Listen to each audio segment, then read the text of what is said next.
అనేది గత వారం రోజులుగా ఏదైతే ఉర్సా అనేటటువంటి ఒక ఊరు పేరు లేనటువంటి కంపెనీకి 60 ఎకరాలు విశాఖపట్నంలో కూడా అత్యంత ఖరీదైనటువంటి భూమి, రాష్ట్రం మొత్తంలోనే అత్యంత ఖరీదైనటువంటి విశాఖపట్నంలో ఉన్నటువంటి భూముల్ని ఉరుసా అనేటటువంటి ఒక ఊరు పేరు లేనటువంటి కంపెనీకి కట్టబెట్టినటువంటి దాని ప్రకారం దాన్ని చూస్తూ ఉంటే ఎలా కట్టబెట్టారు, ఏంటి దాని పుట్టుపూర్వోత్తరాలు ఏంటి, ఆ కంపెనీకి సంబంధించి అనేది గడిచిన వారం రోజులుగా ఆంధ్రప్రదేశ్లో విస్తృతంగా దాని మీద అది డొల్ల కంపెనీ అని, ఆ కంపెనీకి సంబంధించినటువంటి అడ్రస్ హైదరాబాద్లో 2 నెలల క్రితం రిజిస్టర్ అయిందని, ఆ 2 నెలల క్రితం రిజిస్టర్ అయినటువంటి ఆ కంపెనీకి ఎలా 60 ఎకరాల భూములు కట్టబెడతారనే దాని మీద పెద్ద ఎత్తున చర్చ జరుగుతూ ఉంటే, ఈ తేలుకుట్టిన దొంగల్లాగా ఆంధ్రప్రదేశ్ రాష్ట్ర ప్రభుత్వంలో ఉన్నటువంటి మంత్రులు, ఎందుకంటే ఇది మంత్రిమండలి తీసుకొని మంత్రిమండలే ఇది కేటాయించిన భూముల్ని,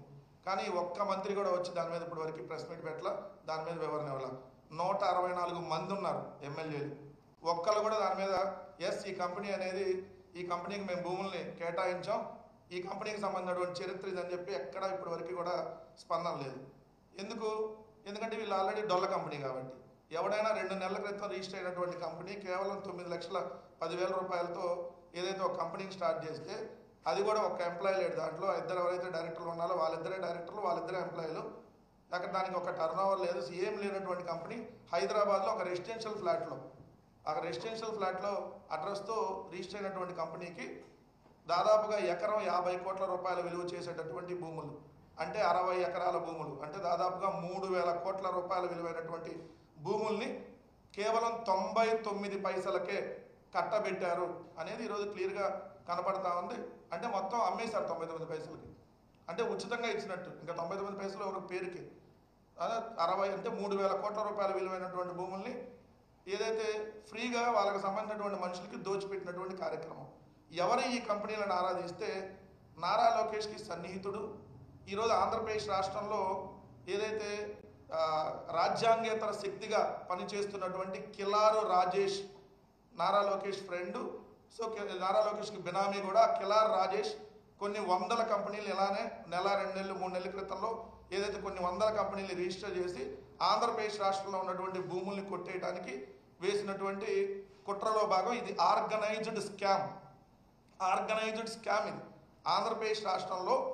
ఆంధ్రప్రదేశ్ రాష్ట్ర ప్రభుత్వమే ఒక స్కామ్, వాళ్ళ మనుషుల చేత ముందు వాళ్ళ మనుషులను పెట్టి వెనకాల వీళ్ళుండి భూములను కొట్టేసేటటువంటి ఒక పెద్ద స్కామ్కి ఈరోజు ఆంధ్రప్రదేశ్ రాష్ట్ర ప్రభుత్వమే తెరలేపింది. మీరు ఇక్కడ చూసుకుంటే పేరుకేమో పైకి టీసీఎస్ని చూపించారు.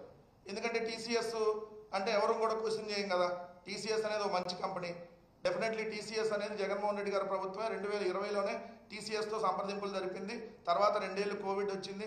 కోవిడ్ తర్వాత 2022లో ఏదైతే ఇదే తాడేపల్లి ఇక్కడికే వచ్చి ఏదైతే టీసీఎస్కి సంబంధించినటువంటి చంద్రశేఖర్ గారు వచ్చి జగన్మోహన్ రెడ్డి గారి ప్రభుత్వంతో సంప్రదింపులు జరిపెళ్ళారు. దానికి సంబంధించినటువంటి గ్రౌండ్ అంతా ప్రిపేర్ అయ్యి ఉంది. సో తర్వాత మేము అధికారంలో నుంచి దిగిపోయాం. సో ఇప్పుడు వాళ్ళు టీసీఎస్కి ల్యాండ్ కేటాయించారనేది నిన్న అఫీషియల్గా ఒక జీవోని రాష్ట్ర ప్రభుత్వం రిలీజ్ చేసింది. ఎంత దారుణం ఇది కూడా. ఎందుకంటే ఇప్పుడు ఇది గవర్నమెంట్ అఫీషియల్ జీవో 21/4/2025 గవర్నమెంట్ అఫీషియల్గా టీసీఎస్కి భూములను కేటాయిస్తూ ఇచ్చినటువంటి జీవో. ఈ జీవో కాపీలో 2వ పేజీలో మీరు చూస్తే 8 సీరియల్ నెంబర్ 8లో the government after careful examination of the proposal and keeping in view the recommendations of the state investment promotion board SIPB and the Honorable Council of Ministers hereby approves the allotment of land for the entire 21.16 acres at 99 paisa in IT Hills No. 3 Visakhapatnam Tata Consultancy Service Limited. అంటే మొన్నటిదాకా అందరూ ఏమనుకున్నారు, ఎకరం 99 పైసలకి ఇచ్చారు అనుకున్నారు. కాదండి, 21.16 ఎకరాల మొత్తాన్ని 99 పైసలకి అమ్మేశారు టీసీఎస్కి. అంటే అసలు ఆంధ్రప్రదేశ్ రాష్ట్రం అంత చీప్గా కనపడుతుందా? ఎక్కడన్నా అసలు 99 పైసలకి ల్యాండ్లు అమ్మేయటం అనేది, 100,000 కోట్ల రూపాయల విలువైనటువంటి భూములు అమ్మేయటం అనేది అసలు ఈ భారతదేశంలో ఎక్కడన్నా ఉందా? ఎందుకంటే మీకు ఎక్కడైనా భూములు కేటాయింపు జరిగితే సపోజ్ అక్కడ ఎకరం 50 కోట్లు ఉందనుకోండి, 10 కోట్లకో లేదంటే ఒక 20 కోట్లకో సగం ధరకో లేదంటే 40% ధరకో కట్టబెడతారు. ఉచితంగా 21.16 ఎకరాలు టీసీఎస్ పేరుతో టీసీఎస్కి ఇచ్చారంటే మనం ఎవరో క్వశ్చన్ చేయం కదా. అంటే ఇప్పుడు మళ్ళీ వీళ్ళు క్వశ్చన్ చేస్తే ఏమంటారు, టీసీఎస్ అనే సంస్థ వస్తుంటే ఇక్కడ మీరు ఉద్యోగాలని రానియకుండా అడ్డుపడతారా, లేదంటే కంపెనీలు రానియకుండా అడ్డుపడతారా? వాళ్ళు ఏం చెప్పారు? 12,000 మందికి ఉద్యోగాలు ఇస్తామని చెప్పారు. అంటే 12,000 మందికి ఆంధ్రప్రదేశ్ వాళ్ళకే ఉద్యోగాలు ఇస్తారా? జగన్మోహన్ రెడ్డి గారు ఉన్నప్పుడు 75% స్థానికులకి ఇవ్వాలని నిబంధన పెడితే ఇప్పుడున్నటువంటి ఈ పార్టీలు ఎవరైతే ఉన్నారో తెలుగుదేశం, జనసేన, బీజేపీ, అమ్మో మీరు ఇక్కడ స్థానికులకి 75% అంటే కంపెనీలు ఎట్ట వస్తాయి అన్నారు.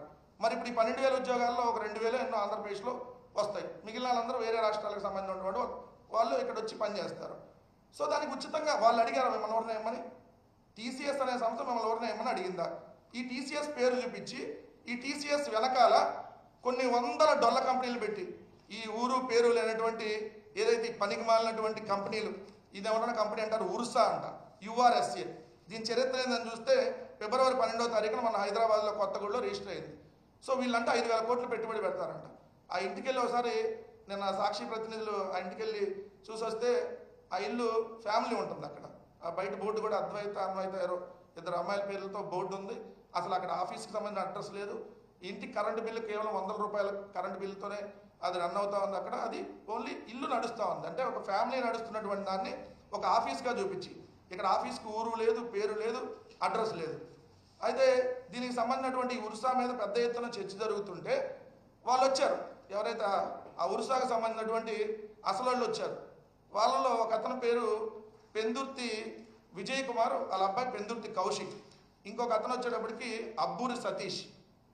ఈ పెందుర్తి కౌశిక్, అబ్బూరి సతీష్ అనేవాళ్ళు అమెరికాలో ఇట్లానే ఒక చిన్న కంపెనీ పేరుతో రిజిస్టర్ చేసి వాళ్ళ సొంత ఇంట్లోనే ఊరికి రిజిస్టర్ చేసి పెట్టారు. అది కూడా నారా లోకేష్ అమెరికా వెళ్ళే ఒక నెల రోజుల ముందు ఒక రిజిస్టర్ చేసి కంపెనీ పెట్టారు. ఆ కంపెనీ పేరు చూపించి మొన్న డావోస్లో తెలంగాణ ప్రభుత్వంతో కూడా 5,000 కోట్లు పెట్టుబడులు పెడతామని చెప్పి అది ఒక స్కామ్. అంటే ఇక్కడ ఈ 2 రాష్ట్ర ప్రభుత్వాలని లో స్కామ్ చేసేటటువంటి వాళ్ళు ఎవరుంటారు తెలుసు, చంద్రబాబు నాయుడు గారు అనేది వాస్తవం. అంతకుముందు ఏదైతే ఐఎంజీ భారత్ పేరుతో బిల్లీరావుకి ఏ విధంగా భూములు దోచిపెట్టాడో, 100 కోట్ల రూపాయలు విలువైనటువంటి భూములను ఎలా దారాదత్తం చేశాడో, సో ఇప్పుడు తండ్రిని మించిన కొడుకులాగా తండ్రి భూములు దోచిపెడితే కొడుకు మరి వాళ్ళ బెనామీ కంపెనీలకు భూములు దోచిపెట్టాలి కాబట్టి సో సేమ్ దానికి సంబంధించినటువంటి కుట్రలో భాగంగా ఇది కనపడుతుంది. దానికి ఈ వాళ్ళు వచ్చారు, ఉరుస్తా అనేటువంటి ఆ ప్రతినిధులు వచ్చి వాళ్ళు అంటారు our proposal was 1 crore per acre for 3.5 acres and 50 lakh per acre for 56.5 acre. వీళ్ళు ప్రపోజల్ పెట్టారంట. మీరు ప్రపోజల్ పెట్టండి, మీరు కదా గవర్నమెంట్ కదా ఈ రేటుకి ఇస్తాను ప్రపోజల్ పెట్టాల్సింది. అసలు మీకు ఇక్కడ ఏదైతే 20,000 రూపాయలు రెంటెడ్లో ఉండేటటువంటి మీకు ఇక్కడ ఏదైతే 5,000 కోట్ల రూపాయలు పెట్టుబడులు పెడతానికి ఎక్కడి నుంచి వస్తున్నాయి ఆ పెట్టుబడులు, ఎవరు పెడతారు అంటే ఈ పేరుతో దోచిపెట్టేటటువంటి కార్యక్రమం రాష్ట్ర ప్రభుత్వం వాళ్ళ బినామీలకు దోచిపెట్టేటువంటి కార్యక్రమం చేస్తుంది. ఇది పక్కాగా ఆర్గనైజ్డ్ స్కామ్. భూ బ్యాంకుని అంటే ల్యాండ్ బ్యాంకు మొత్తాన్ని వాళ్ళకి దోచిపెట్టేటటువంటి కార్యక్రమం. ముందు దోచిపెడతారు, తర్వాత పంచుకుంటారు, తర్వాత తినుకుంటారు. ఇవన్నీ మనకు తెలుసు కదా వాళ్ళకి సంబంధించి. సో వాళ్ళు నేను అంటున్నా క్లియర్గా అసలు మీ వార్షిక టర్న్ ఓవర్ ఏది, మీకున్న ఉద్యోగులు ఎంతమంది? మీకున్న ఉద్యోగులు 2. ఎవరు? మీ 2 పార్ట్నర్లే ఉద్యోగులు. మీరంత మట్టికి మీరు చేపట్టినటువంటి ఏదన్నా ప్రాజెక్టులు ఉన్నాయంటే 0. మీ వార్షిక టర్న్ ఓవర్ 0. ఈ గుండు 0 వాళ్ళకి 60 ఎకరాలు 3,000 కోట్ల విలువైన 60 ఎకరాల భూముల్ని ఏ విధంగా దోచిపెట్టారు నారా లోకేష్ గారు? దానికంటే మళ్ళీ కేర్ఫుల్ ఎగ్జామినేషన్ చేసి అన్నీ చేశారంట. జీవో కూడా ఇవ్వాలి ఇప్పటి వరకు భూములు. ఎందుకు? టీసీఎస్కి దానికి ఒకటే రోజు దానికి సంబంధించి క్యాబినెట్ నిర్ణయం తీసుకున్నారు కదా. మరి ఒకటే రోజు తీసుకున్నప్పుడు టీసీఎస్కి 99 పైసలకే అమ్మేసినట్టుగా మీరు జీవో ఇచ్చారు. మరి ఇప్పుడు ఈ ఉర్సాకు సంబంధించి ఇంకా అఫీషియల్గా జీవో ఎందుకు రిలీజ్ చేయాలా? అంటే ఈ జీవో కాన్ఫిడెన్షియల్ జీవోలో పెడతారు. ఇది ఎవరికి కనపడదు. ఇదేమో ఓపెన్గా కనపడేటటువంటి జీవో టీసీఎస్కి ఇచ్చింది. దీనికి కాన్ఫిడెన్షియల్ జీవోలో పెట్టి వాళ్ళ మనుషులకి దీన్ని దోచిపెట్టేటటువంటి కార్యక్రమం ప్రభుత్వం చేస్తుందనేది ఈరోజు క్లియర్గా కనపడుతుంది. ఇక్కడ హైదరాబాద్లో ఈ ఉర్సా అనేది రిజిస్టర్ చేసిన వాళ్ళు ఎవరు? పెందుర్తి విజయ్ కుమార్. ఈయన శంషాబాద్ ఎయిర్పోర్ట్లో ఒక ఉద్యోగి. ఇంకొక అతను అబ్బూరి సతీష్, అమెరికాలో చిన్న సాఫ్ట్వేర్ ఉద్యోగి. శంషాబాద్ ఎయిర్పోర్ట్లో పనిచేసే ఉద్యోగి 5,000 కోట్లు పెట్టుబడి పెట్టారట. అబ్బా ఎంత బ్రహ్మాండంగా అసలు మీరు చెప్పటం. దానికంట స్టేట్ బోర్డు ఉంటుంది కదా, ఏదైతే మనకి state promotional board, state investment promotional board okay చేయటం. ఏది వాళ్ళ పుట్టు పూర్వోత్తరాలు ఏమి, వాళ్ళ పుట్టకేంటి, వాళ్ళ స్థాయి ఏంటి, వాళ్ళు చేపట్టిన ప్రాజెక్ట్ ఏంటి, ఏం ఎంక్వైరీ చేయరంట. State investment promotional board okay చేసింది. ఎస్, కాపులపాడులో ఒక 56.5 ఎకరాలు, ఏదైతే మధురవాడలో ఒక 3.5 ఎకరాలు ఇచ్చేద్దామని ఇచ్చేయంగానే మంత్రివర్గం ఏదైతే గుడ్డిగా తలుపేసేసి ఓకే చేసిద్దంట. మరి ఇది నారా లోకేష్కి సంబంధించి కాబట్టి ఓకే చేశారు అంటున్నాం. సో ఖచ్చితంగా ఇది నారా లోకేష్ బినామీలు పేరులతో ఈ కంపెనీలు రిజిస్టర్ చేయించి ఆంధ్రప్రదేశ్ రాష్ట్రంలో ఉన్నటువంటి విలువైనటువంటి భూముల్ని కొట్టేయడానికి ఈ రాష్ట్ర ప్రభుత్వం ఈ ఫేక్ కంపెనీని సృష్టించింది అనేది ఇక్కడ క్లియర్గా అర్థమవుతుంది. దానికి ఈ వారం రోజులుగా మేము దీని మీద మాట్లాడుతుంటే ఈ 2 పత్రికలు ఉంటాయి, ఏదైతే తెలుసు మీకు, ఈ రాష్ట్రానికి పెట్టినటువంటి పేడ 2 పత్రికలు. ఆ 2 పత్రికలు, ఆ 4 ఛానళ్ళు ఉన్నాయి. పోతే ఈ రాష్ట్రం ప్రశాంతంగా ఉంటుంది, రాష్ట్రానికి ఉన్న దరిద్రం కూడా ఉంది. వాళ్ళు ఈరోజు హెడ్డింగ్ పెట్టి పెట్టుబడులను అడ్డుకుంటే రాష్ట్రానికే నష్టం. ఎవడు అడ్డుకున్నాడే? పెట్టుబడులు మేము అడ్డుకున్నావా? ఏది ఊరు పేరు లేనటువంటి ఓ పనిమాలినటువంటి షెల్ కంపెనీలు రిజిస్టర్ చేసి మీరు భూములు దోచి పెడుతుంటే పెట్టుబడులు వచ్చేసినాయా? ఏడ పెట్టారు? పెట్టుబడి పెట్టమని రేపు వచ్చి పెట్టుబడి ఎవడో ఆపుతాడు? పెట్టుబడి పెడతామంటే దాన్ని మేము అడ్డుకుంటున్నామని చెప్పి మా మీద దుష్ప్రచారం చేసేటటువంటి కుట్ర. మేము అధికారంలో ఉన్నప్పుడు కూడా విశాఖపట్నంలో ఇన్ఫోసిస్ వచ్చింది, ర్యాండ్ స్టాండ్ అనేటటువంటి కంపెనీ, లారస్ ల్యాబ్, ఇలా అనేక ఐటీ కంపెనీలు వచ్చినాయి, విప్రో కానీ ఇవన్నీ కూడా విశాఖపట్నంలో ఆల్రెడీ వాళ్ళకి సంబంధించినటువంటి ఫంక్షన్ స్టార్ట్ చేసి కొన్ని వందల మందికి ఉద్యోగాలు ఇచ్చారు. వాళ్ళు ఎక్కడ మేము ఇలా భూముల్ని అప్పనంగా ఉచితంగా ఎవరికి దారాదత్తం చేయలేం. మేము ఉన్నప్పుడు ఇంకా విశాఖపట్నానికి సంబంధించి కూడా ఆంధ్రప్రదేశ్లో ఐటీకి సంబంధించినటువంటి వాటిలో చంద్రబాబు నాయుడు గారు దిగిపోయేటప్పటికి 161 స్టార్టప్ కంపెనీలు ఆంధ్రప్రదేశ్ రాష్ట్రంలో ఉన్నాయి 2019 జూన్ వరకు. జగన్మోహన్ రెడ్డి గారు ఉన్న 5 సంవత్సరాల్లో 425 స్టార్టప్ కంపెనీలు అదనంగా పెంచారు, అది 526కు చేరింది.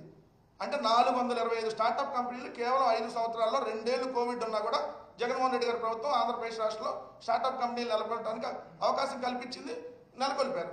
అలానే ఐటీ ఉద్యోగులు మనం చూసుకుంటే ఏదైతే చంద్రబాబు నాయుడు గారు దిగిపోయేటటువంటి సమయానికి ఆంధ్రప్రదేశ్ రాష్ట్రంలో ఐటీ ఉద్యోగులు 27,643 మంది ఉన్నారు. జగన్మోహన్ రెడ్డి గారు దిగిపోయే సమయానికి 75,551 అయ్యారు.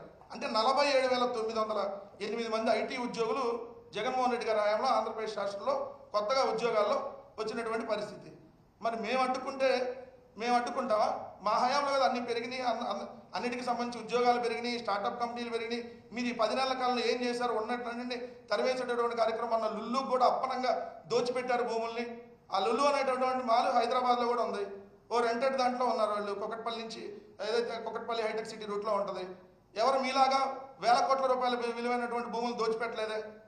సో 13.5 ఎకరాలు ప్రైమ్ ల్యాండ్ విశాఖపట్నంలో ఇలానే వాళ్ళకు కూడా తక్కువ రేటుకి వాళ్ళకి ఇచ్చేసి 10 సంవత్సరాల దాకా పన్నులు మీరు లీజు పెంచమని చెప్పి దాంట్లో ఇచ్చి ఒక 170 కోట్లు ప్రభుత్వానికి సంబంధించిన పన్నులు రాయితీ ఇచ్చి ఎవడబ్బ సొమ్ముని మీరు ఈరోజు దోచిపెడతా ఉన్నారు. ఈ రాష్ట్రంలో భూములు, ఈ రాష్ట్రానికి సంబంధించి మీరు సంపద సృష్టిస్తానని చెప్పి ఈరోజు సంపద దోపిడీ చేస్తున్నారనేది ఇక్కడ క్లియర్గా అర్థమవుతా ఉంది కదా. 99 పైసలు, ఇది మీకు బాగా 99 అలవాటు అనుకుంటా. 99 రూపాయలకి చీప్ లిక్కర్ తీసుకొని వచ్చి రాష్ట్రంలో ఏదైతే సుమో బ్రాండ్, సుమో అంటే టాటా సుమో కదండి, అదో బ్రాండ్ ఉంది ఆంధ్రప్రదేశ్లో. Sumo whisky, short whisky, Kerala malted whisky, Bengaluru malted whisky, మీ బొందలో విస్కీ, ఇట్లాంటివన్నీ తీసుకొని వచ్చి 99 రూపాయలకి ప్రజల జీవితాలను ఈరోజు ఎలా నాశనం చేస్తున్నారో అలానే 99 పైసలకి భూములన్నింటినీ మీ బినామీలకి కట్టబెట్టేసి రాష్ట్ర సంపదను కూడా ఎలా దోచుకుంటున్నారో ఈరోజు ఆంధ్రప్రదేశ్ రాష్ట్ర ప్రజలందరినీ కూడా గమనించమని చెబుతా ఉన్నాం.